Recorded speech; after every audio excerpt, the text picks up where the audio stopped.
Hello and welcome to Newsday on the BBC. I'm Rico Hizon in Singapore. And I'm Kasia Madeira in London. The headlines this hour.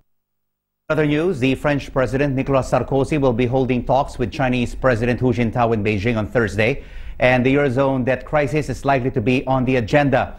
China has more than $3 trillion worth of assets in Europe, which may help persuade Beijing to support Mr. Sarkozy's efforts to resolve the Eurozone's economic woes. For more on that story, we're joined now by Joske from the Economist Intelligence Unit in Beijing. Stephen, President Sarkozy will be in China for less than 6 hours. How significant is this short trip? It comes at a very important time for the world economy. At the Economist Intelligence Unit, we now estimate the chance of the Eurozone breaking up as high as 40%. And what China's afraid of is that there are some real risks of another round of global financial crisis. And of course, France is chairing the G20 at the moment, and Sarkozy is stopping off on Beijing on his way to New Caledonia. I think the Chinese will be very interested to get some first-hand account from him about the European plans to try and reduce the sense of panic in the Eurozone.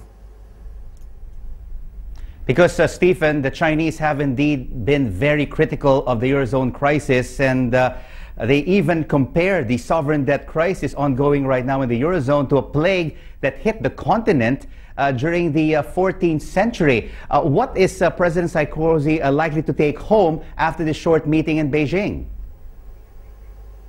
I think he'll just take home an appreciation from the Chinese of how important it is for China as part of the global economy.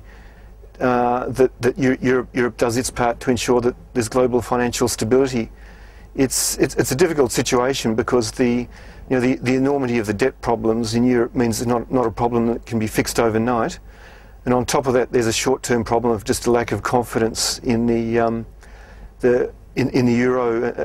eurozone, the currency exchange, the currency area, and whether that can hold together given the pressures in southern Europe building up. Joske from the Economist Intelligence Unit in Beijing, thank you so much for your insights.